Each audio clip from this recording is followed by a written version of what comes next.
do this.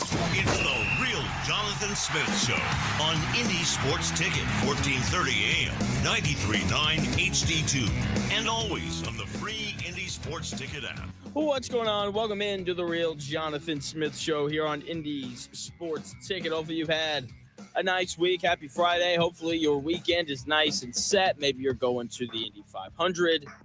I don't know what you're doing. Maybe you're going to Pacers Knicks Game 3, Gainbridge Fieldhouse on Sunday.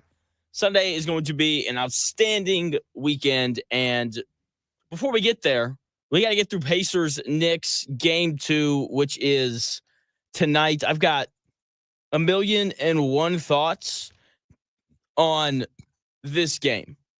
I think both teams feel pretty decent going into it. And I don't blame them. You know, I whenever I watch games, I always ask myself a pretty simple question going into halftime. How does each team feel going in to halftime? And both teams usually find a way to feel good about how they played in the first half. And I think from game 1 going into game 2, we have a very similar thing with the Pacers and the Knicks. Both teams have reasons to feel good about how they played in game 1 and why that will lead to a victory in game 2. Okay, the Pacers feel good to me because they won. Obviously, the Pacers feel better than the Knicks do right now because they won game 1, and that's ultimately what everyone wants to do.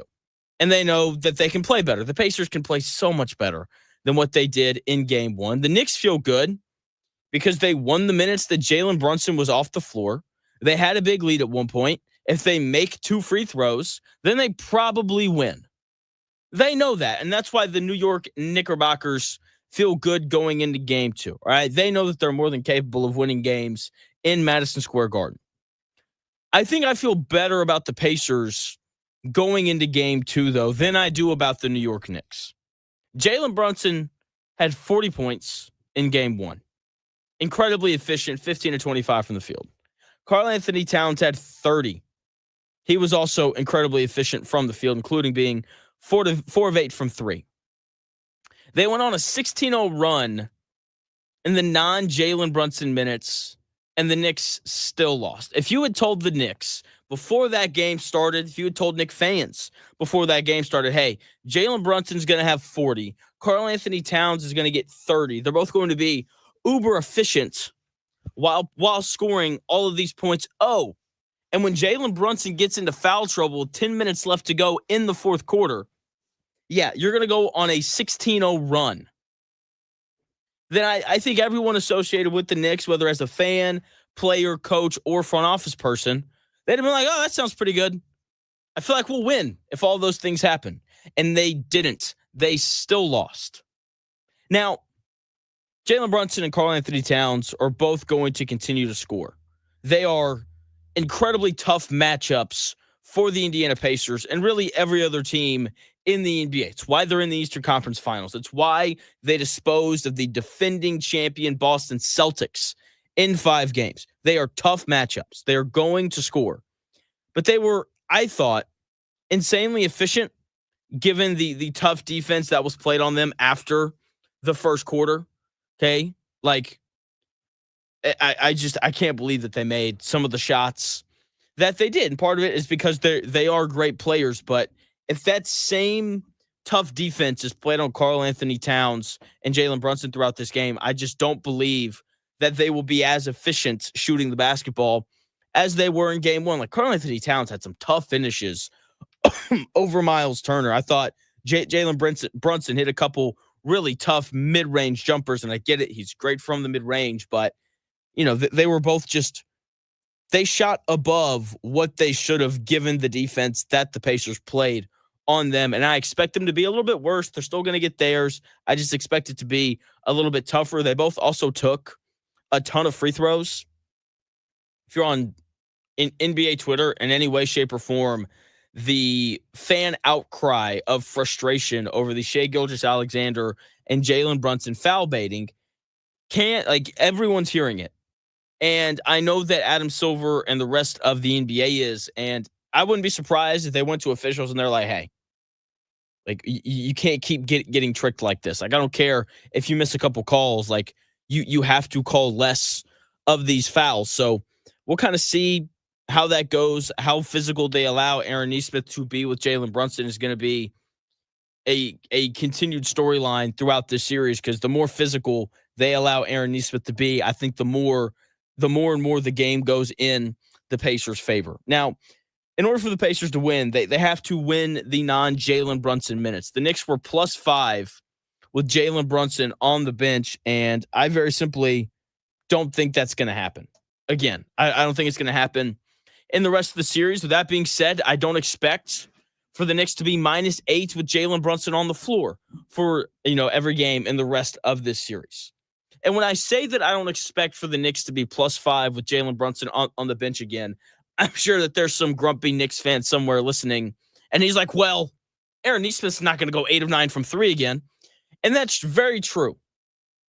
But I thought Aaron Nesmith's shots came incredibly easy, especially compared to what Jalen Brunson and Karl Anthony Towns, some of, not all of, but some of the shots that they took. I know that they both scored a ton, but their shots were tougher than the Pacers. And I thought in the second half, especially that fourth quarter and overtime, the Pacers kind of sold out to you like, you know what?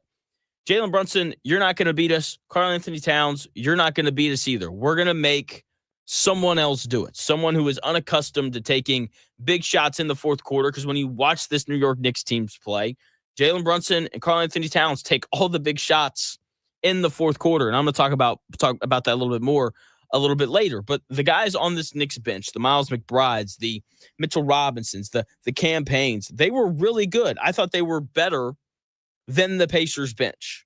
And I don't think that that's going to happen consistently throughout this series. Okay? Like the Knicks bench, I don't think is very good. And I don't expect for campaign to score 6 points again.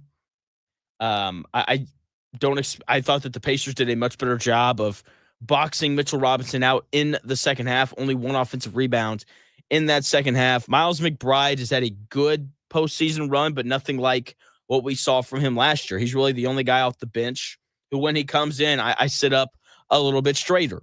The other guys, I'm like, whatever. Okay, the Knicks bench was better than the Pacers bench in game one. I don't expect that to happen again. The Pacers put the Knicks on the foul line 40 times in game one. The Pacers themselves only took 28 free throws, which is insane because the Pacers went to the rim more than the Knicks did. So hopefully that number evens out a little bit. Like I said, I'm hoping Adam Silver makes a call and he's like, hey, officials, we got to stop falling for all this foul baiting stuff. Even if it leads to less fouls being called, like 68 free throws in a game is a lot. And when one team takes 40 of them, and it's the team that goes to the rim less, then that's really frustrating. Speaking of going to the rim, I thought the Pacers missed a lot of shots in close that they normally don't. And, it's weird. They scored 138 points, but if they make their layups, then, they probably score another 10 to 15 more points. So if they can finish around the rim a little bit better as well, which they should, because Karl Anthony Towns is just not a very good rim protector. So I feel better about the Pacers than I do the Knicks, because if you're the Knicks, it's hard to ask for much more from Karl Anthony Towns and Jalen Brunson. It's hard to ask for much more from your bench. It's hard to ask much more from Mikal Bridges, who was like 7 of 16 from the floor, and he scored, like 16 points or something along those lines. And OG Anunoby was fine. He didn't score at, the highest level like he can. He had a little stint there when Jalen Brunson went to the bench where he started to fill it up. But like he was 6 of 15. Like that's not a terrible night. I thought he was good on the defensive end of the floor. Like Brunson got 43, Towns got 35, and then OG Anunoby and Miles Bridges combined for 32. I just can you really ask for them to do much more than that? I don't think that you can. Josh Hart was, he had a good Josh Hart game. He had 13 rebounds, 7 assists, and 8 points. Like that's a really good Josh Hart game. They got 17 points off of their bench. Like that's a pretty good bench game for the Knicks. So offensively, I don't know how much better they can be. And defensively, I just don't know if they're going to have the answers to slow down the Indiana Pacers. With that being said, I do think that there's two adjustments that we're going to see tonight, one from each team. I think that for the Pacers, we're going to see a lot more Obi Toppin and a lot less Miles Turner. I've been a Miles Turner defender since I started this show. I've never really understood the hate. Now I kind of understand it.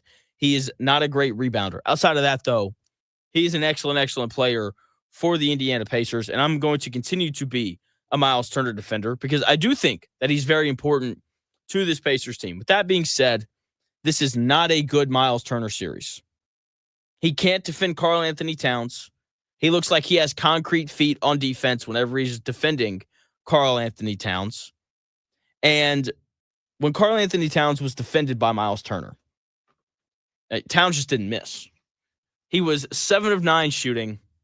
He scored 18 of his 35 points in the minutes where he was defended by Miles Turner. He gave him so many issues. He drove by him. He had threes in his face. He would pop off of the screen, and Miles Turner would just be a little bit too late recovering to contest. It's just not a good matchup for Miles Turner. And that is not a negative thing about Miles Turner. That is a normal thing across the NBA. Most centers can't defend Karl Anthony Towns. Let's go back to the Knicks opening round series. They played the Pistons. The Pistons opted to have Tobias Harris, a small forward, defend Karl Anthony Towns, while Jalen Duren, the Pistons center, defended Josh Hart. Against the Boston Celtics, Boston had Jason Tatum defend Karl Anthony Towns. Not Al Horford, not Kristaps Porzingis. They went with Jason Tatum because centers just struggle to guard Karl Anthony Towns, which is, not surprising because Karl Anthony Towns is a former number 1 overall pick who is, in every sense of the word, a great player. He can shoot it. He can put it on the deck. He's a very good rebounder as well. And so because of that, you have to put a wing on him because you would rather him play the game with his back to the basket opposed to him being able to face up and go by centers and jab them off and hit threes in their face. And so teams cross match, and the Pacers didn't do that to start in game 1. And then as they got later into the game, fourth quarter and overtime, they went small. They played Obi Toppin at the 5 over Miles Turner. And that makes so much sense for the series because Obi Toppin is a better perimeter defender than Miles Turner. I thought he did a better job defending Karl Anthony Towns. This allows them to switch as well. Like they want to switch Siakam and Toppin, and they want to put Toppin on OG, and they want to put Siakam on Karl Anthony Towns. It's really not that big of a difference between Toppin and Siakam defending Karl Anthony Towns. So he just makes them a little bit more flexible. And I'm sure that, I'm not the only person out there who loves Miles Turner. And I'm sure that there are people like, oh, well, you need the rim protection. Stan Van Gundy, who I love. I think he is an excellent, commentator. I'm very glad that TNT has him doing the Eastern Conference Finals with Kevin Harlan and Reggie Miller. And he was calling for it in overtime. He's like, I would think that they would want Miles Turner on the floor so that they can have a little bit of rim protection. The issue is Karl Anthony Towns doesn't hang out around the rim. So you don't really get that benefit of rim protection with Miles Turner on the floor because he's defending, Karl Anthony Towns 28 feet away from where the basket is. So Obi Toppin just seems like the guy that makes a little more sense playing the 5. He's also a better rebounder than Miles Turner. He had 10 rebounds. He was on the floor for 20 minutes or 25 minutes, maybe 20 minutes. In 20 minutes, he grabbed 10 rebounds. No one else on the Pacers had more than 5. Miles Turner, who played 31 minutes, only had 5 rebounds. Okay. So Obi Toppin, he's a better rebounder. He's a better perimeter defender. He's a little more switchable. He just makes the Pacers a little bit more flexible, and he's going to rebound well. So Obi Toppin just makes a little bit more sense in this series. Okay. He was also really good in the fourth quarter and overtime. I think he allows the Pacers to play even faster just because he's a speedier guy than Miles Turner is. And that's fine. And that's always a plus for the Pacers. If they can find ways to speed the game up, then that's what you want. He's also a tough matchup for Mitchell Robinson or Karl Anthony Towns because he's a good shooter. And his speed is significantly better than both of those guys. So I think we're going to see a little more Obi Toppin tonight, a little less Miles Turner, unless the Pacers want to cross match. and put Miles Turner on Josh Hart. But the issue with that is if you do that and you put Siakam on Karl Anthony Towns, you don't have to put Andrew Nembhard on OG Anunoby. And you don't really want to do that because OG Anunoby is a much improved offensive player. He can play with his back to the basket. He can face up. He's big. He's strong. He's long. You saw OG play in Indiana, so you know. I don't know why I'm telling you all this, but you get it. You get it. So I don't think we're going to see him cross-match. Look, Miles Turner is still going to play because he's really the only center that the Pacers have that I feel like they really trust, even though I know Thomas Bryant's been good, but come on. So we'll still see Miles Turner. I think he'll be closer to like 25 minutes played as opposed to 31.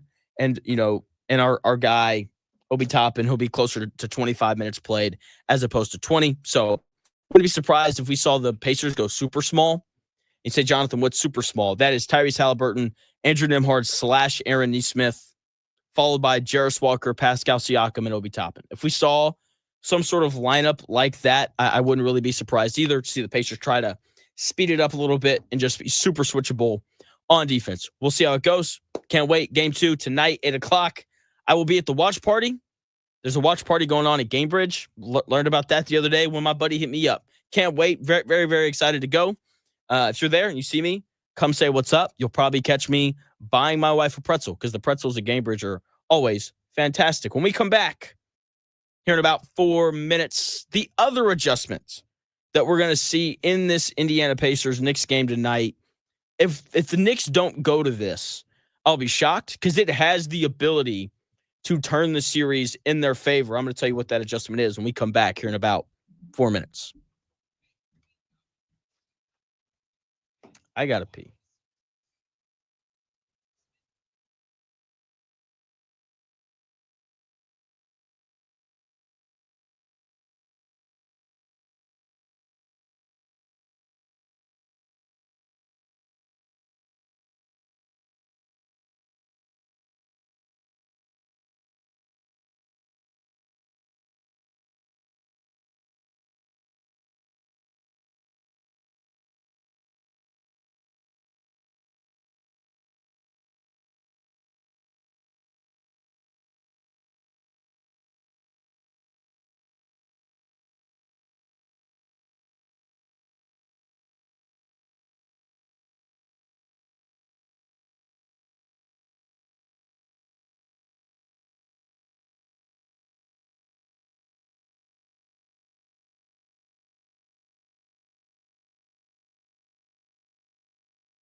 It may, one day, be a must-listen for sports enthusiasts.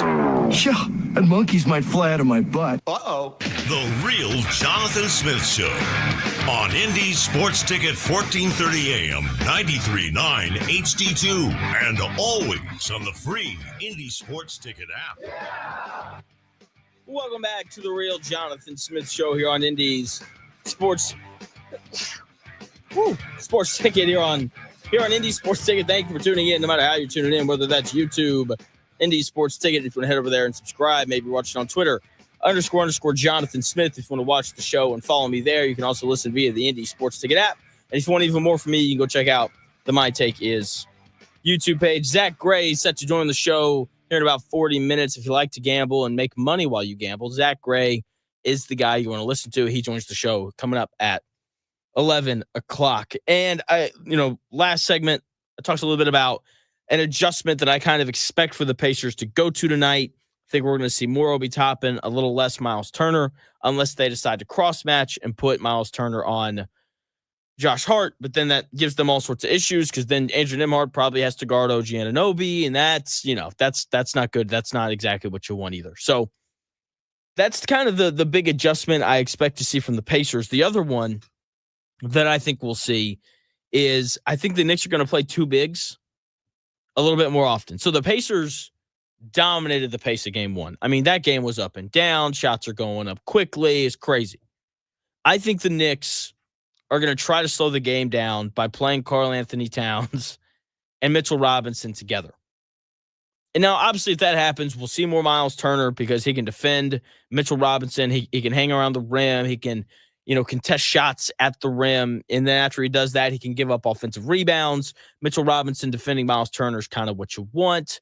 So I do think if that happens, then, we'll see a little bit more Miles Turner. But Karl Anthony Towns and Mitchell Robinson played 7 minutes together in game one, and the Knicks were plus 12 in those 7 minutes. They grabbed 8 rebounds in those 7 minutes. They outscored the Pacers 20-8 in those 7 minutes. And, if you look at the Knicks on the season period, their offensive rating goes up pretty significantly when they play both of those guys together. And look, I think that the Knicks kind of know their path to victory in this series. It is beat the Pacers up on the glass and slow the game down. And when you play Karl Anthony Towns and Mitchell Robinson together, you're going to slow the game down just because they're slower. In addition to it, you're going to beat the Pacers up on the glass, because those are two excellent rebounders. So I would not be surprised, given how successful that Karl Anthony Towns and Mitchell Robinson lineup was in game one. I wouldn't be surprised if we saw the Knicks go to it a little bit more, because the Pacers don't have a ton of size, and they're not a very good rebounding team, even though I thought that they did a good job in game one of actually getting to the boards and rebounding decently well, especially in that second half when they were only out rebounded by 1. Okay, so that's the adjustment I expect to see from the Knicks tonight. The other question that I have about the Pacers tonight is, who's the other guy? Who's the other guy for the Indiana Pacers tonight? Because, everyone's just kind of at this point where we expect for Tyrese Haliburton, the best player on this Indiana Pacers team, to be good every night. And if he's not good, then the Pacers lose. He was bad in game 3 against Cleveland, and the Pacers got blown out. So who's the other guy going to be? Because it changes every night. Sometimes it's Pascal Siakam. Sometimes it's Miles Turner. Game 1, it was mainly Aaron Nesmith. But a lot of players contributed. Like their leading, scorer in the first quarter was Miles Turner. He had 11 points. In the second quarter, it was Tyrese Haliburton, who had 10 points. In the third quarter, it was Tyrese Haliburton again with 9 points. And then the fourth quarter, you have Aaron Nesmith scored 20 points. And then in overtime, it was Andrew Nembhard, who scored 7 of the Pacers' 13 points. And this is the thing that makes the Pacers unique. This is the thing that makes them one of the 4 best teams in the NBA. Their ability to depend on different players to carry the scoring load makes them dangerous, and it's important because I love Tyrese Haliburton, but if you're asking that guy to go get you 35, it's probably not going to work out very, very well for you. Okay, so someone else has to help Tyrese Haliburton pull the boat along, because he's going to do it for long stretches. He's going to do it in the fourth quarter. Most of the time, he's going to hit big shots late. He's going to have, quarters where he scores 10 points or 9 points sometimes, and he has, 4 or 5 assists on top of that. But someone else has to step up and kind of help him pull the boat. And, last night or two nights ago, it was Aaron Nesmith. I don't think it's going to be him tonight. I think the Knicks are going to try to actually guard that dude.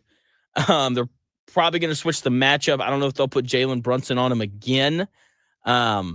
Maybe they switch Jalen Brunson on to Andrew Nembhard, and if that happens, then I'm going to bet a lot of money on Andrew Nembhard to score some points.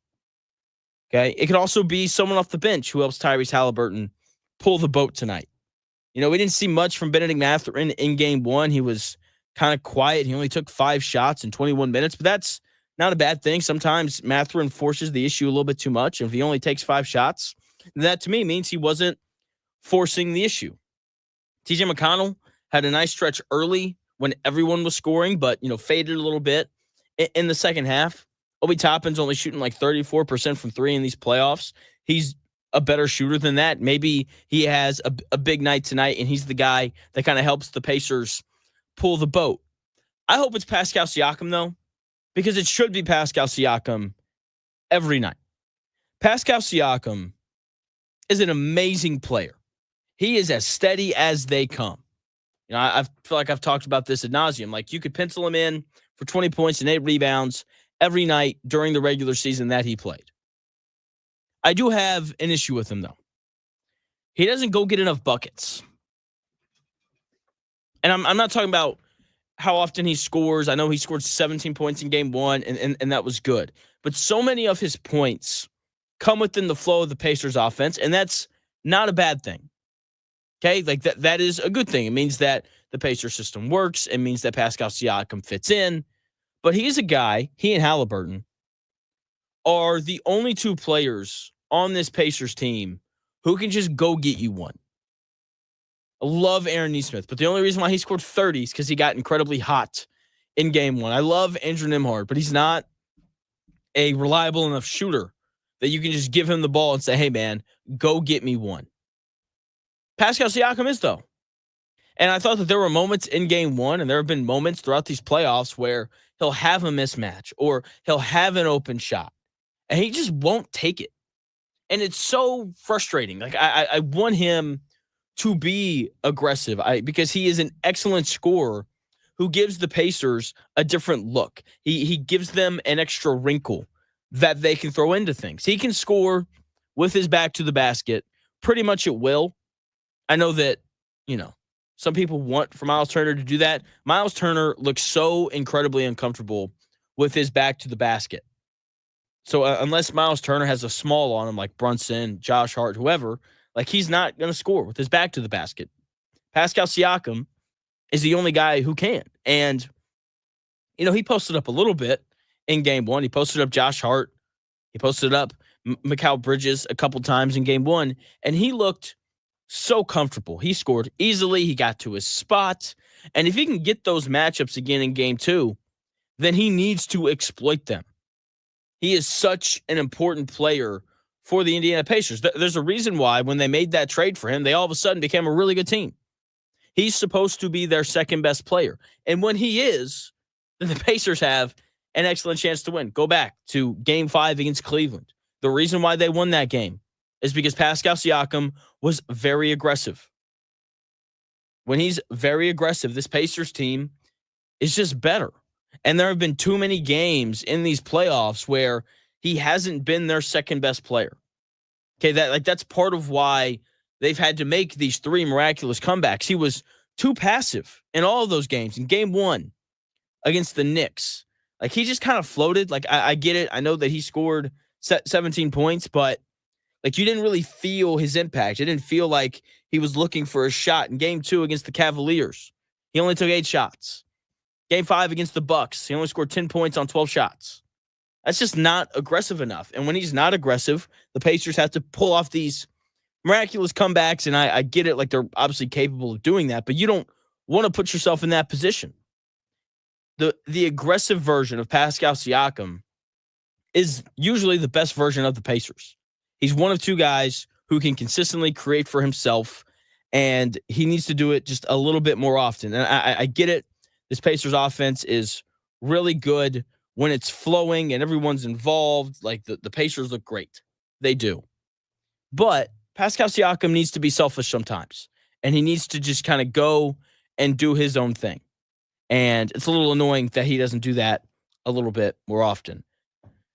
Now, the Indiana Fever won last night. They beat the Atlanta Dream 81-76. Another viral Caitlin Clark moment where she gets fouled and, Ryan Howard, the chick who fouled her, is talking trash and, yelling at her and doing all this kind of stuff. And Caitlin Clark is going viral for looking at her and saying, "I'm not scared of you," and making a little face, which is, fine, whatever. It's, it's a story because it's Caitlin Clark. But this, Fever team, they're much better than they were last year. Say, well, Jonathan, how do you know that? I know that because Caitlin Clark only scored 11 points. She had 6 assists. She turned it over 4 times. She didn't make a 3. I think that's like the first game in her WNBA career where she didn't make a 3. And they still won by 5. Natasha Howard was excellent. 12 of 17, 26 points. Got to her spots, rebounded well. Too, Aaliyah Boston only had 4. If there was a game last year where Caitlin Clark only had 11 and Aaliyah Boston only scored 4 points, then, yeah, the Fever weren't going to win that game last year. But last night, unlike their other game against the Atlanta Dream here in Indiana, the other women pulled. Like, Lexi Hull scored 10 points in 27 minutes. She hit 2 threes. Sophie Cunningham scored 9 points in 20 minutes. She hit 2 threes. Obviously, Natasha Howard, 26 points, 7 rebounds. Like, that's a great, great night. And Kelsey Mitchell fills it up as always. 17 points. And so last year, the Fever didn't have this kind of depth. Like, they played 9 girls last night. Not normal. Last year they were playing like 7, maybe 8. This year, though, they have a legitimate 9-person rotation, and that is a big, big advantage for them going forward because the more good players you have, obviously, the better you're going to be. They didn't shoot the ball great last night, but they still found a way to win. 7 of 23 from 3 is not very good. 8 of 15 from the foul line isn't very good. So shooting, got to be a little bit better, but finding a way to win when your stars don't play well is always nice, and it speaks to the depth, the improved depth of this Indiana Fever team. So I don't know when they play again. I'm assuming, not on Sunday or on Tuesday, but they will play again on Saturday, so tomorrow, at home against the New York Liberty, 1:00. You can go and check that game out. The New York Liberty won the WNBA Finals last year, so that game should be good. Should be a lot of fun to watch, and we will see how it goes. Once again, Saturday, Gainbridge Fieldhouse, Liberty versus your Indiana Fever. When we come back here in about 4 minutes, we're going to take a little break from Indiana basketball. Kind of, not really. It's all going to come together. You'll see. I don't know if you've been paying attention to the Western Conference Finals or not, but the Oklahoma City Thunder are awesome. And there's a very distinct reason why they're awesome and why they're better than Minnesota. And the Indiana Pacers do this thing as well. I'm going to tell you what that thing is when we come back here in about 4 minutes.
The best takes.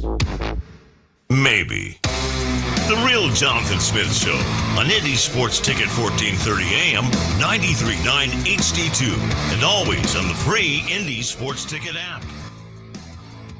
Welcome back to the Real Jonathan Smith Show here on Indy's Sports Ticket. Zack Gray is set to join the show here in about 20 minutes. So if you want to win some bets this weekend, it's your guy right there. He always does an excellent job providing great gambling information. We'll obviously talk a little bit of Pacers and Knicks as well. He loves to text me when the Pacers are down big. And he'll be like, this game's over. And he's done it 3 times. Every time he's done it has been one of the 3 major Pacer comebacks. And, I find that really funny. Timberwolves Thunder Game 2 happened last night. And as I watched, it just became so apparent how much better Shai Gilgeous-Alexander is than Anthony Edwards. And, I'm starting with this, and I want to let you know, this does come back to the Pacers. I promise you that it does. And as I was watching them, I think that the fundamental difference between the two is that Shai Gilgeous-Alexander knows exactly who he is all the time. And I'm not convinced that Anthony Edwards always does. Now, both players are great. They are. All right. But there's a reason why Shai Gilgeous-Alexander is an MVP candidate for the last 2 years and won it this year. And Anthony Edwards is just a great player. The difference is that Shai Gilgeous-Alexander does not stray from who he is.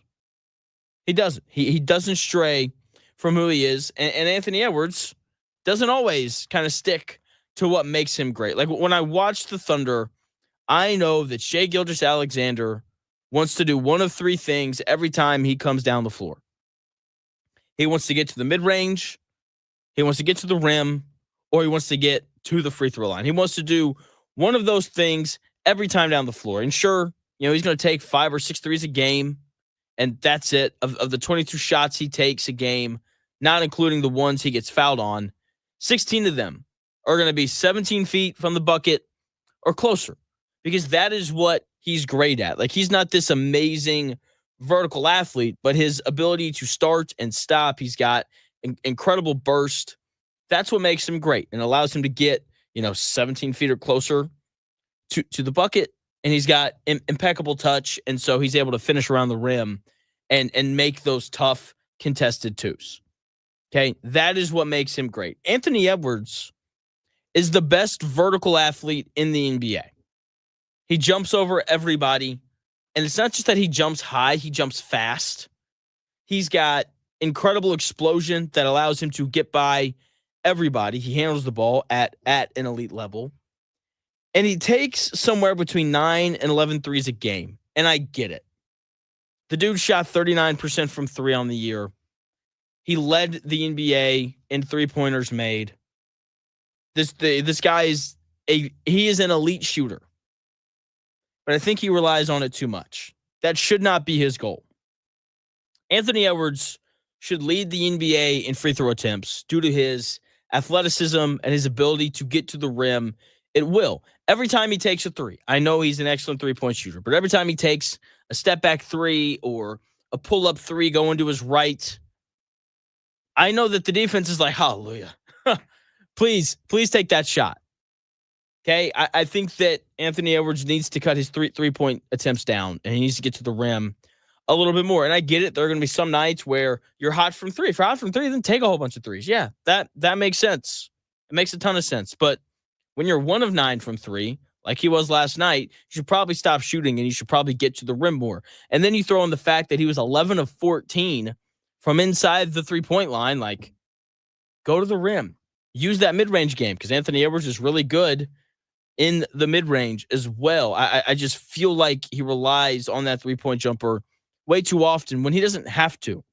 Now, he's improved as a playmaker as well. And this is the other thing that bothers me about when he settles for 3s. It's tougher to use that when you're 28 feet away from the basket. Spacing starts at the rim, and spacing leads to assists a lot of the time. When you get downhill and you get to the rim, you can throw those little like lofty floater lobs to Rudy Gobert and the dunker, or you can make the skip pass to the corner to Jaden McDaniels or Nickeil Alexander-Walker, who are both much better last night. But when you're hunting your step back three or your pull up three going right, I don't like it. And you don't get to use your playmaking ability as much. So like those are the things that make him great. The athleticism, the finishing ability, and this playmaking ability that he's added. And Anthony Edwards gets away from it way too often when he's looking to chuck another three. Meanwhile, Shai Gilgeous-Alexander never gets away from what makes him great. He may have nights where he misses shots, but the shots are coming from the spots that he wants to shoot from. In terms of the game itself last night, Anthony Edwards is not why they lost.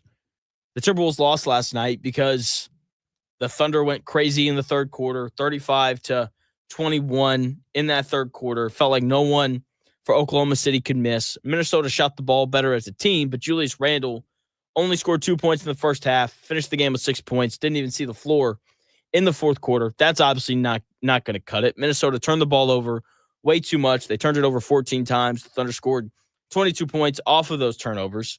You can't do that and beat Oklahoma City. It's part of why I want to see the Pacers play the Thunder, because the Pacers do a very good job of not turning it over, and the way that they run their offense, how quickly they make decisions and move the basketball, I think does well for them and their ability to potentially beat the Thunder in a 7-game series. But the real reason last night why the Timberwolves lost is because Jalen Williams and Chet Holmgren were both awesome. 26 points, 10 rebounds, 5 assists for Jalen Williams. Chet had 22 points. Late in the fourth quarter, because Shai Gilgeous-Alexander scored 38. Late in the fourth quarter, the Timberwolves like, you know what? Shai Gilgeous-Alexander, you're not scoring anymore. You're not.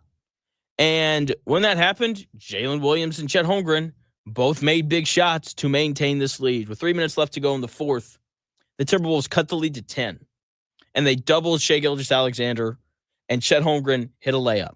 Timberwolves come back down. Nickeil Alexander-Walker gets fouled. He makes 2 free throws. Thunder bring the ball back up. Shai Gilgeous-Alexander gets doubled 35 feet away from the basket. And he finds Jalen Williams. Jalen Williams hits a 3. They go up 13 with 2 minutes and 20 seconds left. And that just kind of felt like the game.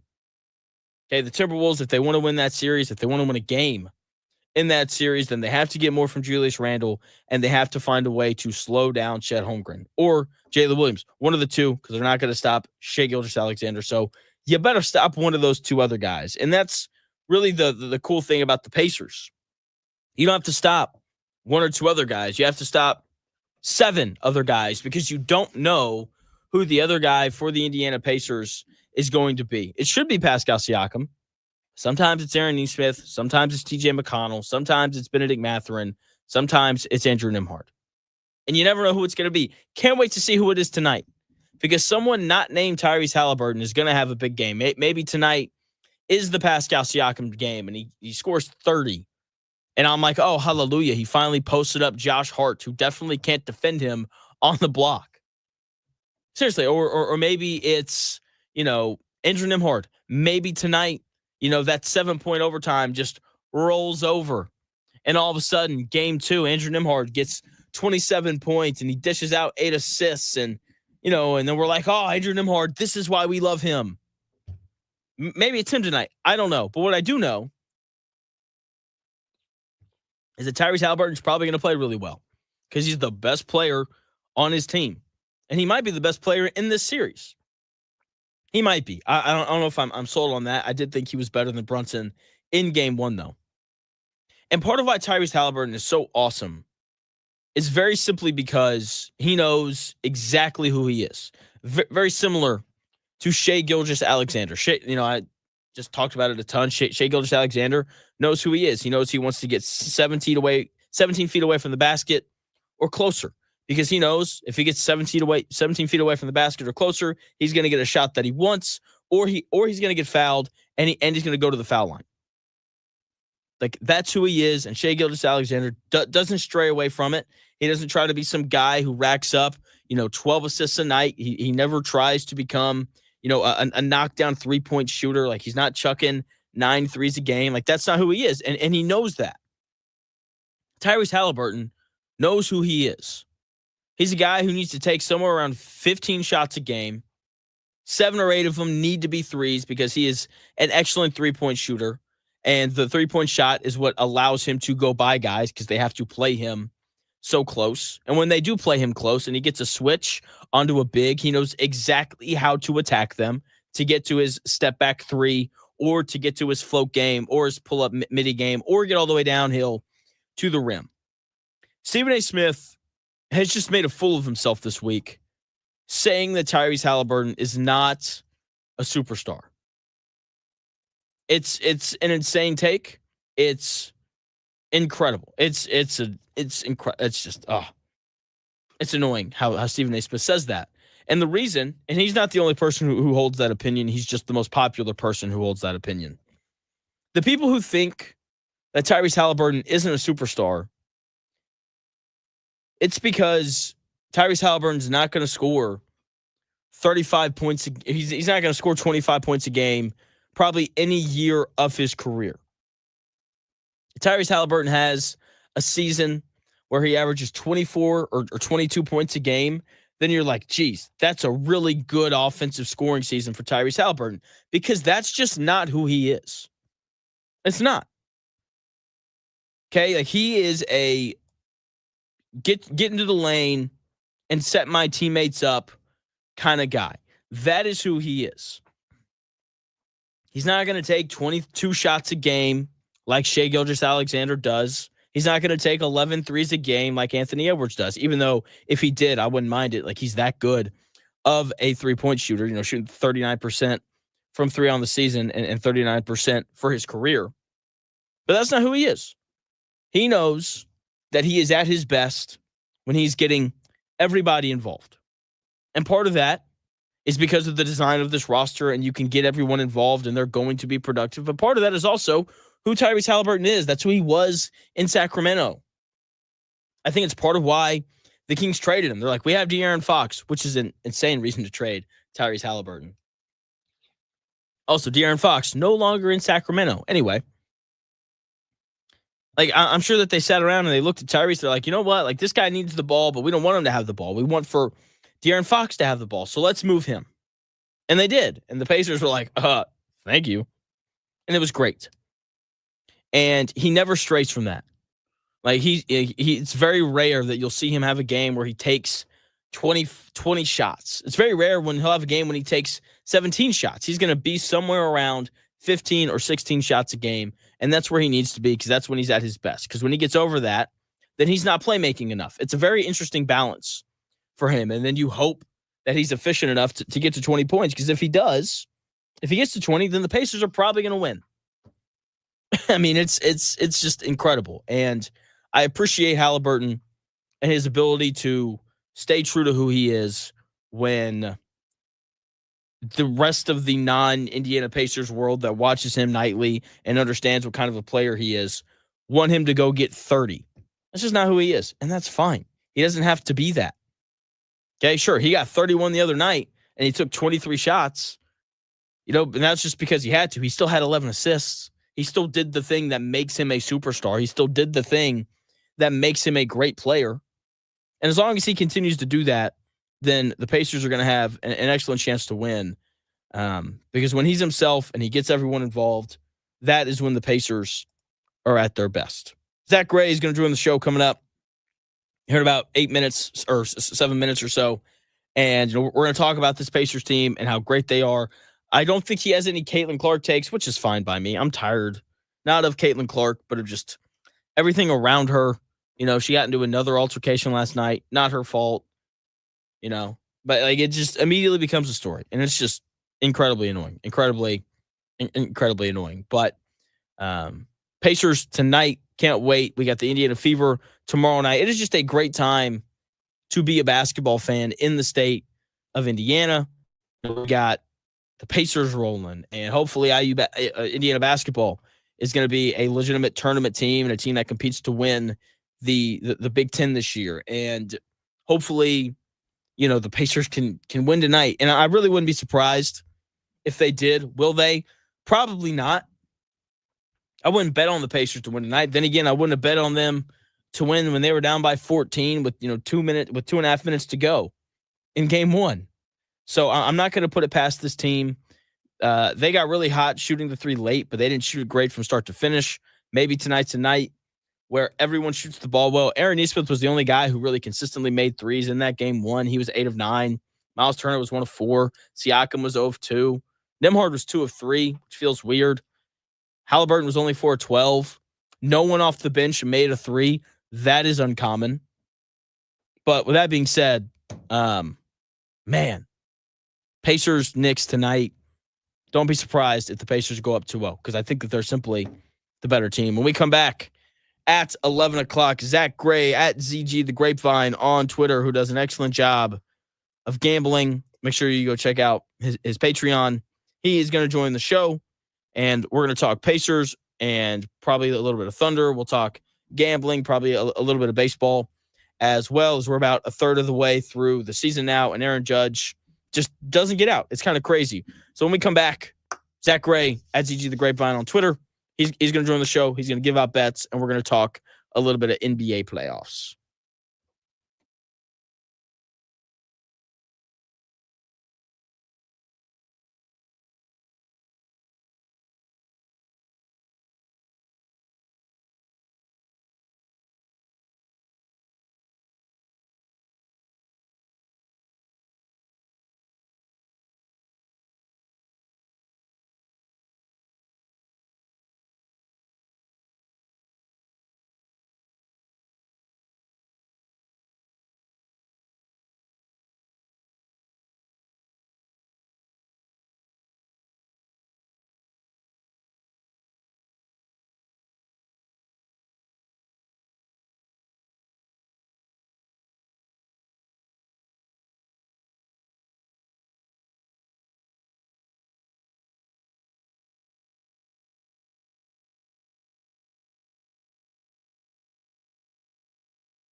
do this. It's the Real Jonathan Smith Show on Indy Sports Ticket, 1430 AM, 93.9 HD2, and always on the free Indy Sports Ticket app. What's going on? Welcome to the Real Jonathan Smith Show here on Indy Sports Ticket. Thanks for tuning in, no matter how you're tuning in, whether that's YouTube, Indy Sports Ticket. You can head over there and subscribe. Maybe you're watching on Twitter, __ Jonathan Smith. While you're on Twitter, follow at ZG The Grapevine on Twitter. And then after you do that, download that Indy Sports Ticket app, which you can download wherever you get your apps to listen to both my show and the Dan Dockett Show from noon to 3. That was a lot. Zack Gray joining the show now. What's going on, man? How are you? Jay Smith, it's Friday. We have a 3-day weekend. The best two teams in the Eastern Conference play tonight. I can't get much better. It really can't. I'm so excited for tonight. Before we jump into it, you mentioned off the air that you had a baseball bet that you wanted to give out. So let's do that real quick, and then we can talk about these Indiana Pacers that you just love to give up on. It's great. You're going to love this bet. We're going to my hometown where I currently am. We're going to Cincinnati, Great American Ballpark. Hunter Green's return to the mound. Kind of think this might spark this Reds team who went on a little 5-game win streak and then lost 2 of 3 to the Pirates. So give me the Cubs to win on the money line. I think the Reds bullpen comes in after a great Hunter Green performance and gives up a couple runs. The Reds offense is pretty much inept at this point, and Matt Boyd is having the best start of a season in his entire career. So I think it's really close through, 5 or 6. Hunter Green probably won't get to the 6th or 7th inning. They probably have a little pitch count on them. I think the game's really tight up until then. A couple runs here, a couple runs there for the Cubs, and they win. Take the Cubs -114. Okay, love that. Cubs are good this year, man. Extend Kyle Tucker, pay Pete Crow Armstrong. Let's do it. Let's go. Yeah, the Reds are 25-26, and it feels like they're 15-36. Well, they've lost 2 in a row.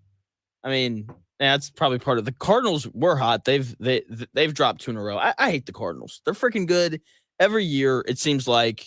And every year I'm like, who's on their roster? And it just doesn't seem to matter. Nope. It's frustrating. But we don't care about that right now, Zach, because the Indiana Pacers are in the Eastern Conference Finals. And by the way, if you want all of Zack Gray's bets, follow him on Twitter at ZG The Grapevine. There's a link in his bio to his Patreon where he sells tools to help you make better bets. So if you want to make better bets and make a little bit more money, Zack Gray is your guy. Once again, at ZG The Grapevine on Twitter. Pacers are in the Eastern Conference Finals. And as someone who's watched them all year, obviously the comebacks are surprising, but I kind of had a pretty good grip on how resilient and tough this team is. As someone who is a little more casual of an NBA viewer, how have you just kind of perceived this Pacers run so far? How dare you? How dare you? You didn't want to watch the playoffs until I said something to you. No, I wasn't excited about the playoffs. Oh, my bad. I misunderstood. My bad. I'm sorry. My bad. You know me too well to ever call me a casual viewer of sports. That's fair. You're right. I'm sorry. I overstepped there. My bad. Oh my God. But seriously, how have you perceived this Pacers playoff run? Yeah, I mean, I feel like there's a group that, like, obviously Pacer fans and people around, like, kind of our area kind of understand just, like, how good the Pacers are and just, like, what they do well, and the fact that every single person on the floor is a threat offensively at any given time. And there's no real, like, ball stopping when it comes to the Pacers. No one's going to slow down the offense with over dribbling or, things like that. And Rick Carlisle's one of the better coaches in the NBA. Like, it's a lot of underlying stuff that you see if you watch them throughout the season that, maybe a Celtics fan or a Sixers fan or a Knicks fan wouldn't see. So you just look up and down their roster at first glance. You're like, okay, we should be able to handle these guys. And then you watch them play, and like I said, they're just free flowing, unselfish, shot makers, guys that do a lot of different things, like Nembhard being able to initiate offense, get into the paint. Obviously, like there's just so many players on the floor that can do so many different things well. And while they might not have like a true superstar, they're just so valuable at every little thing on the floor, and it makes them great to watch. And it makes them like a legitimately good team, not just like some fun, scrappy team. Like they are legitimately one of the best teams in the league, and this is not a fluke. Oh no, it's not. When you're 9-2 so far, a game into the Eastern Conference Finals, like you were a certified great team. I want them to play the Thunder so badly, just because.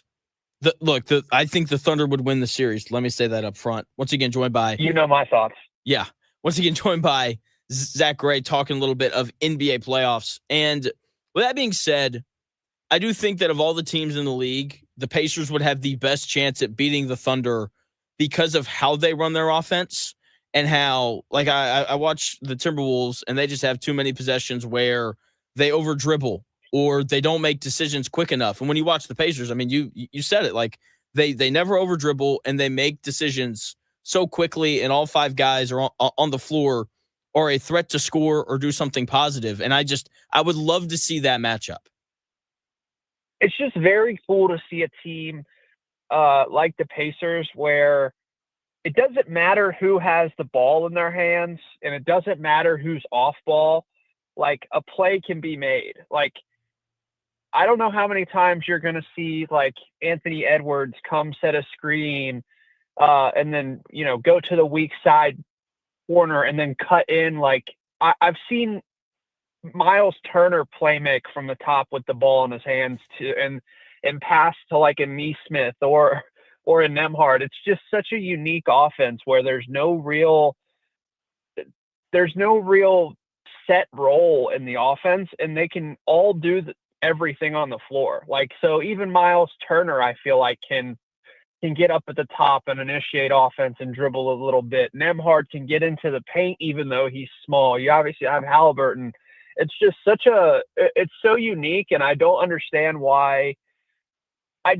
how they assembled this roster the way that they did, but it completely fits. And, as a playoffs as a whole, like the four best teams in the NBA have made the Final Four.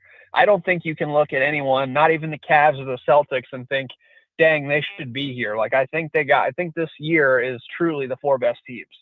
I agree. Even though with Minnesota, and maybe this is just recency bias, I don't know. I feel like if Steph had played in that series, the Warriors would have had a shot. I don't know if they would have won the series, but I don't know, man. They were rolling with Curry and Butler. Then obviously Curry gets hurt, but like organizations win titles, and part of that is your medical staff and your ability to keep guys healthy. So, you said off the air that you think why these playoffs have been so exciting. Why do you think that is? This kind of, I mean, based on this Thunder Timberwolves series, this kind of might not fit as well as it did before I had this thought, but I just think that the refs are kind of letting guys determine games on the floor without the ticky-tack fouls and all of that. I think they're being allowed to play physically and to really show who is the more dominant, who is the more skilled, who is the more technically sound, mentally tough team. Like, you watch these games and guys are playing really, really hard. And I think when you understand that you're going to be able to play a little more physical, I think you see a better game because guys aren't afraid to get into foul trouble or pick up a ticky-tack foul. And you kind of see guys go for it a little more. And I think across the board throughout the playoffs, we've seen a level of physicality, a level of toughness that you don't really see in the NBA regular season. You definitely don't see it in the NBA regular season. And then you don't really see it to this level in the playoffs. I think it frees up guys to just play tougher and harder. And it's made the product much, much, much more enjoyable to watch. Like, guys that I know that don't like the NBA, that don't watch the NBA, talk about the fouls, talk about the refs, free throws, all that have been locked in on this playoffs since the early rounds, because it feels like the game is being officiated the way that we kind of want it to be officiated. And we're not worrying about weird hand checks being called, continuation and ones on shots that are barely contested. Like, do you feel that way? Because to me, it's been great. Joined by Zack Gray. Follow him on Twitter at ZG The Grapevine. Check out the link in his bio. It'll take you to his Patreon where he sells tools to help you make better bets. I do. I think that one of the, I love how you mentioned the Thunder and the Timberwolves before that. I don't mind the Shai Gilgeous-Alexander foul baiting as much just because he goes to the rim so often. I thought you were going to bring up Brunson because I think he's worse than Shai when it comes to the foul baiting. But aside from those two guys, absolutely. Like, the games are super physical, and I think part of why I like it is it really helps the Pacers because I think Aaron Nesmith commits a foul on like every possession where he's guarding on the ball, and it's been one of the things that I was kind of interested to see how the officials would deal with in this Pacers-Knicks series because Aaron Nesmith, you could argue it's probably Lou Dort, but Aaron Nesmith, not far behind him, is probably like the most physical on-ball defender left.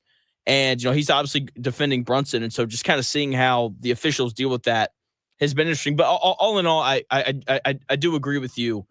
The playoffs have been so physical, and it's made things better. It just has. You're right. Yeah, because obviously you don't want to see a bunch of foul calls, but like, do you take credence in the idea like guys are more willing to go get it and get after it because they know the whistle isn't going to be as quick? I think so. I think that, just going back to game one of Pacers Knicks, like Nesmith just harassed Jalen Brunson that entire game. Like, he put his hands on him every possession. And I think it's because of exactly what you're saying. Like, you don't have to be as worried about some cheap ticky-tack hand check foul. I think screens are, part of why we're seeing this too is screens are a little more physical now. Like, they're letting guys, which, they never call illegal screens anyway, but like, there seems to be a little something extra behind these screens. And when that happens, defenses are rotating. And so you're not only getting physicality, but like, you're getting like not high speed, but like guys are moving pretty quick and then hitting each other, which makes it even better, in my opinion. I feel like it's most noticeable in the paint on the glass rebounding. Like, I feel like there's been so many times where I'm like, oh my gosh, it is a dog fight in the paint. And like, to me, that's fun to watch. I agree. And so obviously, like, I'm rooting for the Pacers. I can't stand the Knicks, but I love watching Mitch Robinson offensive rebound because someone for the Pacers boxes him out and he just shoves them underneath the basket. And there is nothing that Aaron Nesmith or Obi Toppin or Miles Turner or any of these guys can really do about it. It's fun to watch. You're right. To switch gears, Miles Turner kind of looks awful on defense right now. Yeah, and I defended him a little bit earlier. Like, Karl-Anthony Towns just cooks centers. Like, against the Pistons, like, the Pistons didn't even try to have a center guard him. They put Tobias Harris on him a lot. They even put Asar Thompson on him a little bit. Against Boston, before Jason Tatum got hurt, they put Jason Tatum on him because Karl-Anthony Towns is an awesome player, and you can't have a center guard him. I think that's why we saw more Obi Toppin in the fourth quarter and overtime than we did Miles Turner. Yeah, I just think Miles Turner looks kind of bad when he's when he's in a screen situation. I just feel like it's not that he's getting cooked by Cat necessarily one-on-one. He just looks he looks really slow when he needs to get into position, when he's covering a ball screen or hedging a ball screen. It just looks really slow. Concrete feet, man. That's what he's got. And is that like known? Is that like not? Is that something that Pacers fans are like, yeah, he can't move his feet on defense? Yes, it is known. I am a Miles Turner defender because I like what he brings offensively, but the ball screen defense isn't great. And then you throw in a guy like Karl-Anthony Towns who can both roll and pop. Like, when Turner's defending someone like Jared Allen and Evan Mobley in against the Cavs, and you know that they're going to roll not 90% of the time, he's fine. It's when, he's got guys like Karl-Anthony Towns who do both really well. That's when he looks not good. And look, let's just be honest. He looks awkward whenever he moves, whether that's on offense or on defense, which I don't think helps his case at all. Yeah, and the Ben Shepherd minutes weren't great. He was plus 14. Can you believe that? Like, you're right. Like, It didn't look great. He had to defend Jalen Brunson, and you're right. It didn't go well, but like that stretch was really big because that's what, this is what Coach Carlisle said. Like, him being able to just kind of survive, because that's really all he did, survive those 7 minutes, gave Nesmith kind of the legs late to do what he did. And so the fact that, because I'm with you, it did not look great. The fact that he's plus 14, it's surprising. Do you want to pivot to the Thunder Wolves? I mean, there's not much to talk about, but do you have any thoughts? Shai Gilgeous-Alexander he's a whole level above Anthony Edwards, and it's really frustrating. Wow. Dude. And it's frustrating. And I'm going to sound like Charles Barkley when I say this. Every time Anthony Edwards takes a three, and I know he's a great three-point shooter, 39% from three, made more threes than anyone else in the NBA this year. But I feel like every time he takes one, more specifically like a dribble pull-up three or a step-back three, I just feel like Lou Dort and the rest of the Thunder defense are like, awesome. Thank you so much for doing that. I don't have to worry about you blowing by me and then finishing at the rim, because that to me is what makes him great. And I do think sometimes he's got a little Luka in him where he really likes that step back three going left, and he just goes to it a little bit too often. I'd like to see him, as opposed to taking like 10 or 11 threes a game, I'd like to see him more at like 6 or 7 and see him go to the rim a little bit more, because I think that's the thing that makes him special. Yeah, and I was watching that game last night, and he had a couple of drives where he really got into the lane and had a really tough finish. And I was like, that's unstoppable. Like, if he's going to finish at that rate with that kind of length around the rim with Chet and all that around him, like, keep doing that. Like, that's impressive. That's first team All-NBA, All-Star MVP stuff. And you're right. Like, when he settles, it feels like a win for the defense. But at the same time, the Thunder defense is a behemoth. It's and crazy, man. I'm sure it's not very fun to try to manipulate defenses and probe around for 48 minutes. I'm sure it's probably a lot easier, and it feels a lot better on your body if you're, taking those threes and kind of getting those open-ish looks compared to, banging down low all day. Yeah, well, like last night is, I think, the perfect example of it. He was 11 of 14 on his 2-point on his 2-point shots. Like, he's just, like you said, he's just unstoppable. And like, look, he's a good 3-point shooter. He should take threes because it's 2025, and that's what the NBA is. I just want to see him go to the rim a little bit more. And like, when I watch Shai, like, the thing that makes him great is his ability to go by dudes and stop really quickly. And like, I know that he wants to get fouled, shoot a mid-range jumper, or shoot a layup, and he just never gets away from it. Like, Shai Gilgeous-Alexander, I feel like, always does the thing that makes him a great player. Whereas with Edwards, I think he can get away from it sometimes. Yeah, 100%. No, that series was over before it started. I thought the Thunder were going to make quick work of the Wolves anyway. And I also think it's, the Thunder have already won the finals. I think I said this to you earlier in the week, but like, I don't know if anyone beats the Thunder here. Yeah, I'm with you, and I do think that of all the teams, I do think the Pacers have the best chance, not necessarily because of talent, even though they're obviously very talented. It's more of just a stylistic thing. Would you agree with that? Do you think the Pacers would have a better chance in the finals over the Knicks? Yeah, I think the Thunder would really box up the Knicks, and it would be even harder to score than you're kind of seeing right now. But yeah, the Pacers are the antithesis of the Thunder defense. It is, and it's I hope we get it. Last thing, and I'll let you go. Chances, what are kind of your thoughts on the Pacers potentially going up 2-0 tonight? I think they can win. Don't know if they will. I have an inclination that that the Knicks are going to come out swinging, and I think that there's two. I think the Knicks could blow this game out, and it could be 1-1 going to Indy. I think the more likely scenario, and this is kind of shocking, I think the Pacers come out immediately and put it on them, and it's not even close. Like, I could see a Pacers blowout before I see a Knicks win straight up. Is that crazy? I agree with you. I thought a lot of things went right for the Knicks in game one. Like Brunson gets 40, Karl Anthony Towns gets 35. The Knicks won the minutes where Brunson was on the bench. They went on a 16-0 run in the fourth quarter with Brunson on the bench. I think that if you told Knicks fans, like, you're going to get 35 from Towns, 43 from Brunson, and when Brunson's on the bench at a very pivotal point in the game, you're going to go on a 16-0 run. I think Knicks fans would be like, okay, cool, we won.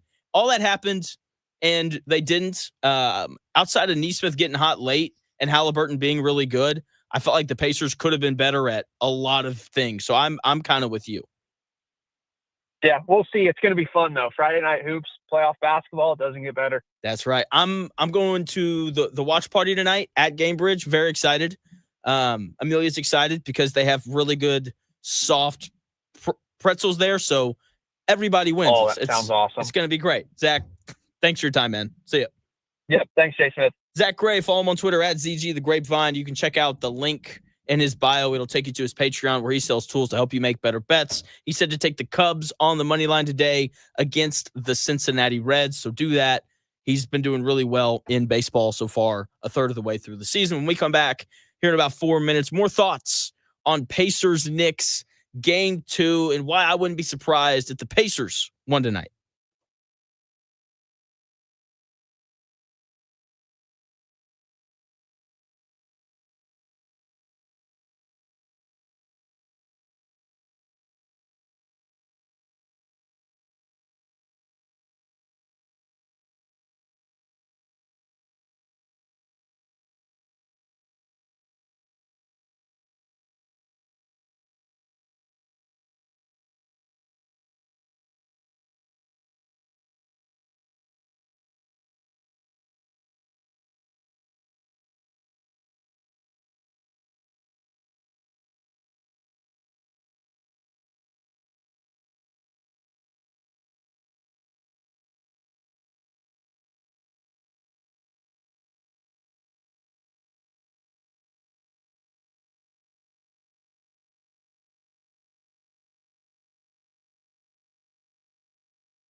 If it's in today's sports world, it's here. The Real Jonathan Smith Show on Indy Sports Ticket 1430 AM, 93.9 HD2, and always on the free Indy Sports Ticket app. What's going on? Welcome back to the Real Jonathan Smith Show here on Indy's Sports Ticket. Hopefully you've had a nice week. Indy 500 coming up this weekend. Dan is giving away drivers on the Dan Dockett Show today, so make sure you call in 317-228-1430. You can hit up that text line as well to talk to me during the show. I'm terrible at looking at the text line, but I'm going to pull it up right now. That way, if you send a text, I can respond to it. You can also interact with the show by heading over to YouTube, finding Indy's Sports Ticket. And if you do that, subscribe, watch the live stream there, and you can comment in the chat. The Indiana Pacers are set to play against the New York Knicks tonight in Game 2 of the Eastern Conference Finals. And I can't wait. I think that this game tonight is going to be nothing short of absolutely outstanding in every way, shape, and form. I think both teams feel pretty decent about just how they played in Game 1, right? You know, the Pacers feel good because they won, obviously, and they know that they can play better. And then the Knicks feel good because they won the minutes that Jalen Brunson wasn't on the floor, and they had a big lead. And pretty simply, if OG Anunoby and Karl Anthony Towns each make a free throw, then they win that game. Like, seriously, like they probably win. Everyone in the New York Knicks locker room knows and understands that. With that being said, I feel better about the Pacers going into Game 2 than I do about the New York Knicks, because I don't know how much better the Knicks can be offensively. The Knicks can be better on defense, and maybe they pull out some like cool voodoo magic thing and it allows them to slow down this Indiana Pacers offense, but I haven't seen anyone do it all playoffs long. And I'm just not convinced that a defense that's going to have Jalen Brunson and Karl Anthony Towns on the floor is all of a sudden going to slow down what has been an excellent offense from the Indiana Pacers. So, Game 2, Jalen Brunson goes for 40. Karl Anthony Towns goes for 35. And they went on a 16-0 run in the, very pivotal non-Jalen Brunson minutes in that fourth quarter. And the Knicks still lost. Jalen Brunson and Karl Anthony Towns, they're going to continue to score. Don't get me wrong. But I just don't think that they're going to be quite as efficient as they were in Game 1. They were insanely efficient, given the tough defense that I thought was played on them in the second, third, fourth quarters, and overtime. So, is Brunson going to get 40 again? I don't know. Maybe. He's probably going to get close. But is it going to be on 15 of 25 shooting and 12 of 14 from the foul line? Probably not. Karl Anthony Towns, is he going to get 30 again? I don't know. Probably. But is it going to be on 11 of 17 shooting and 4 of 8 shooting from 3? I don't know. Probably not. Plus, and the Knicks were also +5 with Jalen Brunson on the bench. I don't think that's going to happen again. And Knicks fans would counter that statement with, well, Jonathan, I don't think Aaron Nesmith is going to shoot 8 of 9 from 3 again. That's true. But Aaron Nesmith's shots came much easier than Jalen Brunson's did and Karl Anthony Towns' did. I know they both scored a ton, but I did think that their shots were tougher than the shots that the Indiana Pacers took. And also, yes, I know, Aaron Nesmith went bananas from 3. He was 8 of 9 from downtown. The rest of the Indiana Pacers were 7 of 28. 7 of 28 from 3. That's 25%. Yeah, I don't think that the Indiana Pacers, the team that has shot the ball from 3 better than anyone else in these NBA playoffs, I don't think that Pascal Siakam, who shot, a career high from 3 this year at like 39%, Miles Turner, who shot a career high from 3 this year at 39%, Andrew Nembhard, who's shooting like an absurd 50-something% from 3 in these playoffs, Tyrese Halliburton, who's a 39% career three-point shooter, Obi Toppin, who shot it well this year. I don't, Benedict Mathurin, who set a career high in field goal percentage. I don't think all those guys are going to combine to shoot 25% from 3 again. Everyone else, maybe not Aaron Nesmith, but everyone else is going to make more shots. I mean, like, there wasn't a player off the Indiana Pacers bench that made a three. That is uncommon in every sense of the word. Tyrese Halliburton was 4-12 from three. That is way below his career and season average. Pascal Siakam didn't make a three. And this is a guy who's usually good for, to shoot 2 of 5 from three every night. That's what his numbers reflect. Miles Turner was only 1 of 4 from three. So sure, Aaron Nesmith may not light it up again like he did in that fourth quarter, but everyone else is due to shoot the ball much better than what they did in game one from three. Okay, the Knicks bench was also better than the Pacers bench, I thought, in game one. I get that if you just go like counting stats wise, then you would say, no, the Pacers bench was better. I disagree.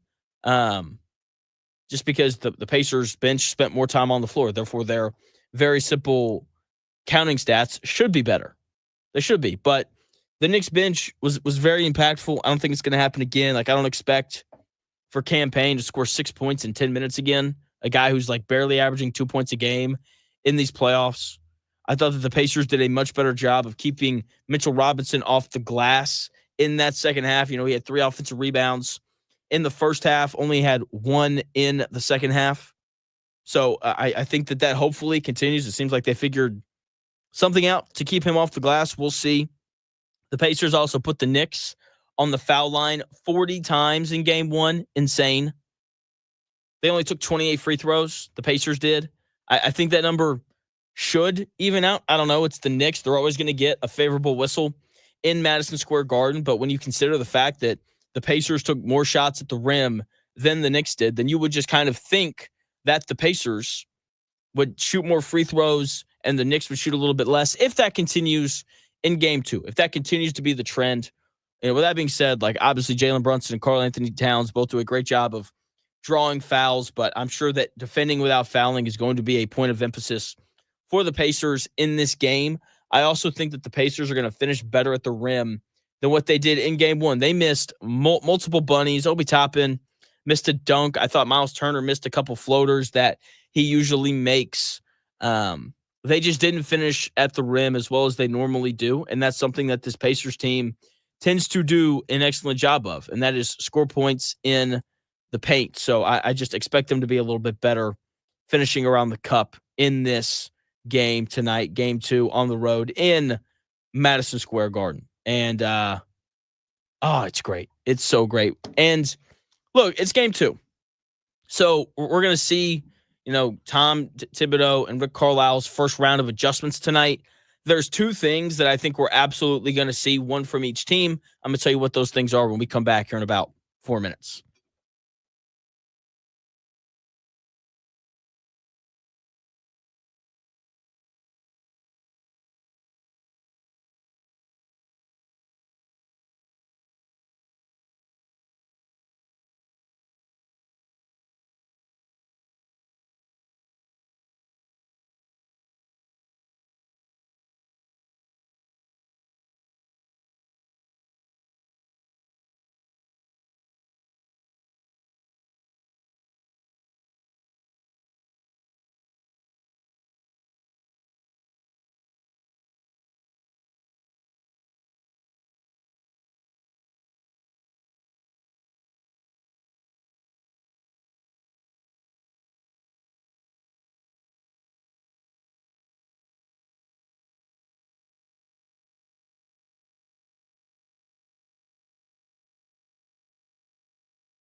may, one day, be a must-listen for sports enthusiasts.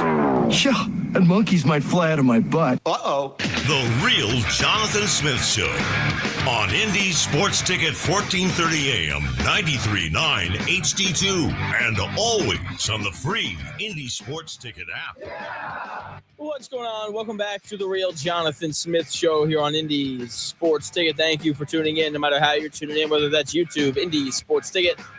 Go head over there, subscribe, and check out the show. Hop in the chat, be part of the chat, have a good chat with everyone else in the chat. You can also listen via the Indy Sports Ticket app, which you can download wherever you find your apps. You can also watch the show on Twitter or X __ Jonathan Smith if you want to follow me there and watch the show there as well. Once again, thank you for tuning in. And if you want a little bit more from me, you can go check out the My Take Is YouTube page. And tonight, I'll be checking out the watch party at Gamebridge. I got a text the other night from my boy Bryce. He said, "Hey, Jonathan, what are you doing Friday?" I said, "Nothing. What's up?" And he was like, "I have 4 tickets to the Gamebridge watch party. Do you want to come?" I was like, "Absolutely." And so my wife and I are going with Bryce and his lovely girlfriend, and it's going to be great. Can't wait. And I'm very intrigued to see the adjustments that get made in this game. I have been a Miles Turner defender since I started the show. I think that he's a very important part of the Indiana Pacers. Like, they don't win game 1 without him scoring 11 points in that first quarter. Okay? Like, the value he brings on offense has been incredibly important. With that being said, this is not a Miles Turner series. He can't defend Karl Anthony Towns. He looks like he has concrete feet on defense. It's rough. Okay, it is brutal watching that man defend the screen and roll as the guy defending the screener. And it's brutal watching him try to defend Karl Anthony Towns. When Karl Anthony Towns was defended by Miles Turner, he was 7 of 9 from the field, and he scored 18 of his 35 points. Karl Anthony Towns gave Miles Turner so many issues. He drove by him. He hit threes in his face. Like, it's just not a good matchup for Miles Turner. And that's a normal thing across the NBA. Most centers can't defend Karl Anthony Towns. Against the Pistons, the Pistons didn't even try to have a center defend Karl Anthony Towns. They're like, Tobias Harris, big small forward / small power forward. You're going to guard Karl Anthony Towns, and we're going to put Jalen Duren, their center, the Pistons center. Yeah, we're going to put him on Josh Hart. Against the Celtics, Boston did a pretty similar thing. They put Jason Tatum on Karl Anthony Towns, right? And they put Al Horford or Kristaps Porzingis on Josh Hart. That is how it works, because centers really struggle to defend that guy.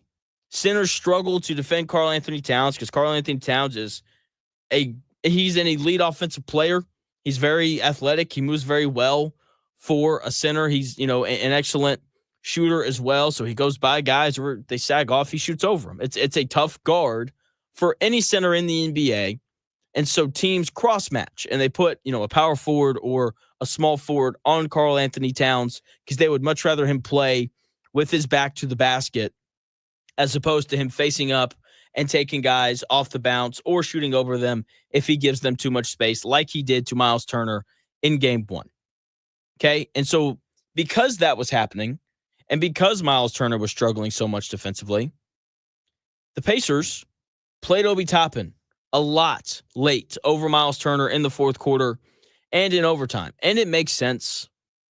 Okay, Obi Toppin is a better perimeter defender than Miles Turner. I know that Turner is a better rim protector. Stan Van Gundy was talking about it on the broadcast. He was, late in the game. He's like, I wonder why the Pacers don't have Miles Turner on the floor for his rim protection, right? That was the question that Stan Van Gundy was posing. I was like, I don't know. Have you watched the game? Have you seen him just get absolutely cooked on defense? And the other part of that is, yes, Miles Turner, has been a good rim protector so far in these playoffs, but Karl Anthony Towns doesn't hang out around the rim. So you don't get the benefit with Miles Turner on the floor of the rim protection that you normally would. Also, Miles Turner, not a good rebounder. Obi Toppin had 10 rebounds on the night, and he played 20 minutes. No one else for the Pacers had more than 5. Obi Toppin is a better rebounder than Miles Turner. And between Karl-Anthony Towns and Mitchell Robinson, the Knicks will kill you on the glass if you don't rebound the ball very well. And the Pacers simply rebounded the ball better when Obi Toppin was in the game. And if Obi Toppin is going to give you more flexibility on defense and he's going to give you more rebounding, then he needs to play more. He was really good in the fourth quarter and in overtime. He also allows the Pacers to do the thing that they really want to do, and that's play fast. Let's play fast because, the Knicks are going to have to put Mitchell Robinson or Karl-Anthony Towns on Obi Toppin, and, like the speed difference there is, geez, it's like a minivan to taking on one of these Indy cars. So I think we'll see more Obi Toppin and less Miles Turner tonight, unless, and this is possible, I don't think they'll do it, unless the Pacers want a cross match. Unless the Pacers want to put Miles Turner on Josh Hart and they want to put Pascal Siakam on Karl-Anthony Towns to start. I don't think we're going to see them do that. Just pretty simply because if you do that, then Andrew Nembhard then has to guard OG Anunoby, or Andrew Nembhard has to guard Mikal Bridges while Tyrese Halliburton guards OG Anunoby. I don't think the Pacers want for either one of those things to happen. And given the amount of success that they had in the fourth quarter and overtime with Obi Toppin playing center and defending Karl-Anthony Towns, I think we're just going to see them play him a little bit more at the 5. So instead of him playing 20 minutes like he did in game 1, it'll probably be 25 to 28. Instead of Miles Turner playing 30 minutes in game 1, it'll be closer to 25 or 24 minutes or somewhere around that number. Okay, so we'll see if the Pacers decide to cross match or if they just decide to play a little more Obi Toppin and a little less Miles Turner. That's what I would do, but Rick Carlisle knows way more about basketball than me, so I'm going to defer to whatever he wants to do defensively tonight with the Indiana Pacers. There is an adjustment that I expect for the Knicks to make. The Pacers dominated the pace in game 1. Like, that game, for the most part, was up and down, running and gunning. It was great. It was cool. All right, and that's what the Pacers want. Like, they want that thing as in, up and down, fast-paced, rebound and run as possible.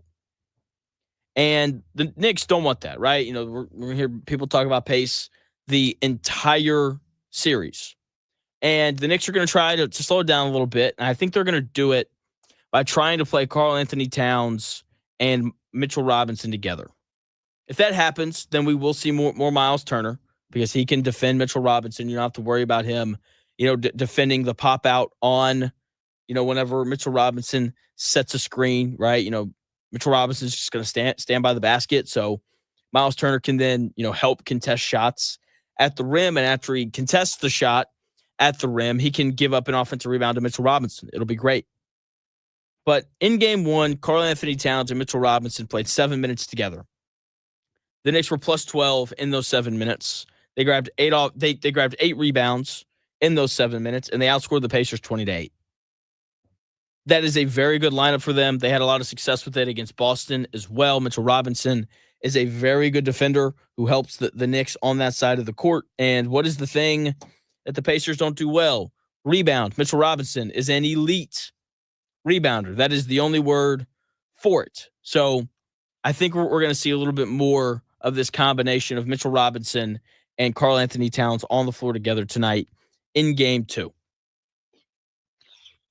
If that happens, run, baby, run. Get up and down the floor, get shots up quickly, make the Knicks get shots up quickly, and hope for more long rebounds and hope that your guards can come down and help you rebound. I need Tyrese Halliburton to rebound a little bit better tonight. He's a very good rebounding guard when he wants to be. Okay, he only had 4 rebounds in game 1. Like, he needs to be like a 7 or 8 rebound guy. I mean, the dude's 6'6" for crying out loud. And you're defending Mikal Bridges, right? Bridges is standing in the corner. All right, like you're not leaking out because if the shot goes in, like that, you're going to be off and running. And if they make the shot, then that you're going to bring the ball up the floor. Go rebound. Jeez Louise. Speaking of Tyrese Halliburton, I expect for him to be great again tonight. I don't know if he's going to get 31 points and 11 assists and only turn the ball over twice like he did in game one. But if he did, I wouldn't be surprised because he's just that kind of a player. And if he's not that kind of a guy, then the Pacers are going to lose. It's really that simple. The question to me is, who is the other guy going to be? Because there's always another guy. Sometimes it's Pascal Siakam. Sometimes it's Miles Turner. Game one, it was Aaron Nesmith mainly. But, a lot of players contributed. Like, if you go by the quarter-by-quarter leading scorers for the Pacers, first quarter, Miles Turner had 11. Second quarter, Halliburton had 12. Third quarter, Halliburton had 9. Fourth quarter, Nesmith went for 20.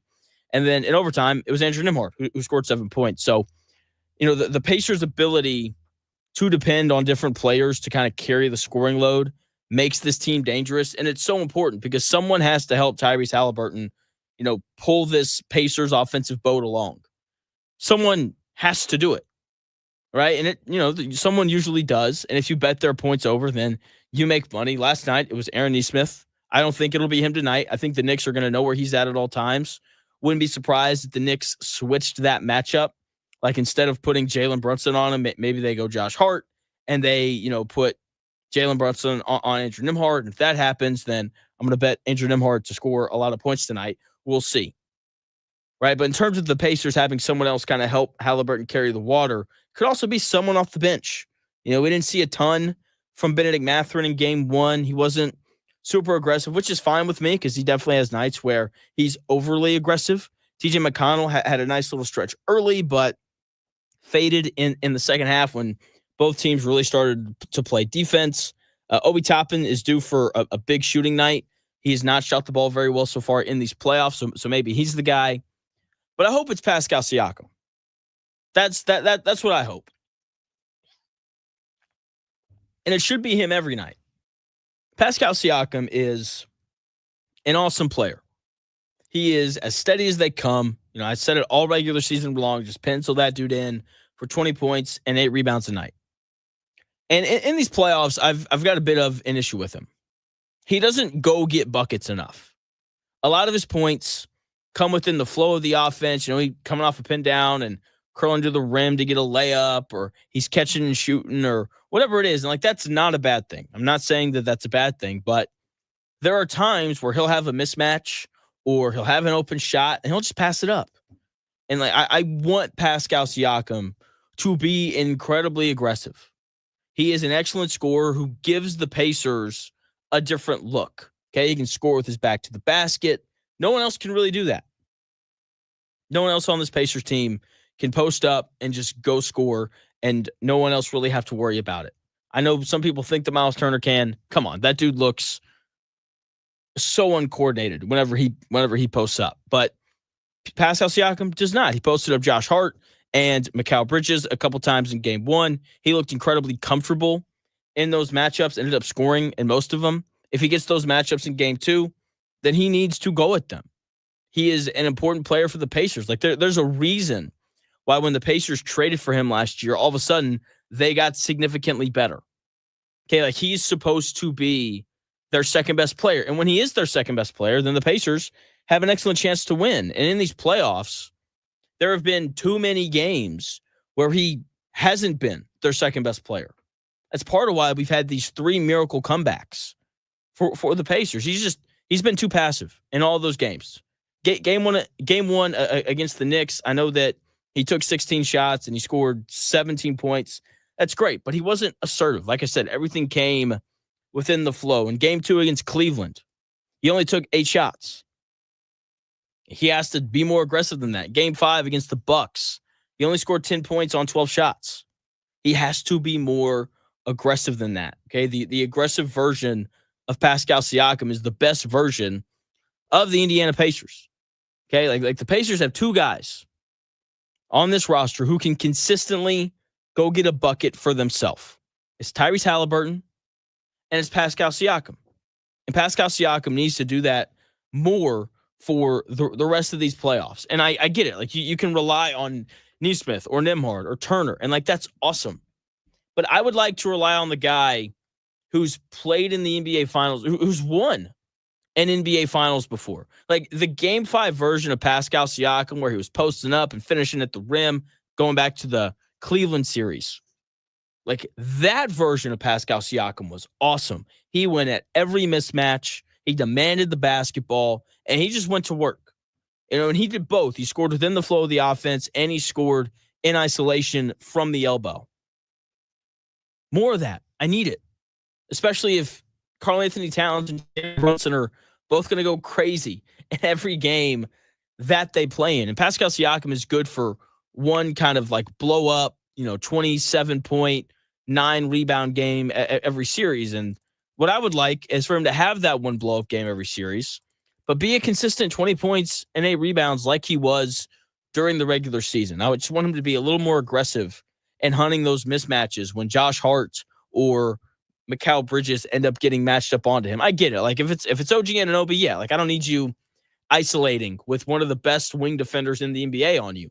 But when it's Josh Hart or Bridges or you get Jalen Brunson on you, like, go at those dudes. If you get Karl-Anthony Towns on you, like, go by that guy. I just want him to be a little more aggressive because I don't think that the Knicks have a good matchup for him outside of OG Anunoby. So hopefully we get a little bit more aggression from Pascal Siakam tonight. Thank you for taking the time out of your day to tune into the Real Jonathan Smith Show. I greatly appreciate it. Head over to YouTube, subscribe to the Indy Sports Ticket YouTube page. Follow me on Twitter, _ Jonathan Smith. Download the Indy Sports Ticket app so you can not only listen to my show, but you can also listen to the Dan Dockett Show from noon to 3, which follows me, Eddie White, 1:30. He is taking callers for drivers, 317-228-1430 if you would like a driver. If your driver wins, then you'll get to come in and co-host the show with us. So, yeah, it'll be good. The Dan Dockett Show comes your way next. Have a nice weekend. If you see me tonight at the Gamebridge Watch Party, please come and say what's up.